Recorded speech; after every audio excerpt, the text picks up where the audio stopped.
Hey y'all, I wanted to talk to you before you start taking notes on the grand era of opera. So the grand era of opera brings up some fun topics for us to talk about. So the first thing I have to ask is, who here likes Lord of the Rings and the J.R.R. Tolkien series? Well, I hate to tell you this, but he's not the one that invented the story. Like any good professor of literature, he used previous literature on which to base his story.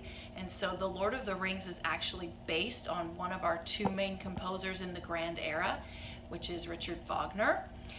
So when you hear some of your examples today, one of the main ones that's one of my favorites is called The Ride of the Valkyries. You'll recognize the music as soon as you hear it. That is Wagner, and it's from his second opera of 4 operas. What you need to understand about grand opera is Verdi and Wagner took what we knew about opera and exploded it into massive productions. So think of going from no color, from black and white TV to all of a sudden Technicolor and then HD color. There's just no comparison anymore. So when Verdi and Wagner come in, they take what was a music-based story and they turn it into a massive Hollywood production. One of those pieces that we'll see is called, like I said, Ride of the Valkyries. It was from the second opera of Wagner's called The Ring Cycle. And The Ring Cycle was 4 operas that were in total 17 hours of music. And they were performed over several nights with nights off in between. He even had written into his notes that the breaks, the intermissions in between, were at some points an hour long. So if you wanted to go see a Wagner production, you had to be committed. It's kind of like binge watching Netflix, okay? So, but Wagner and Verdi both had the idea that if this size is good, big must be better. So they added hundreds more singers. They added incredibly large orchestra pits, and everything was longer and bigger. So the second one, Ride of the Valkyries, we get from the second of those 4 operas that made up the Ring Cycle, which was the inspiration for Lord of the Rings. So then we'll see another one from Verdi that is called Aida, and it is about a Nubian princess.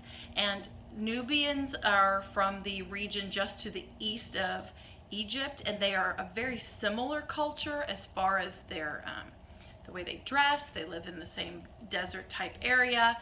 They have a queen, and when Aida was first produced, imagine this, an Italian producer in the 1800s produces a musical, basically a musical. Operas were our first taste of musical, but created an opera about Egypt, and the first place it was performed was in Cairo. I mean, talk about some pressure.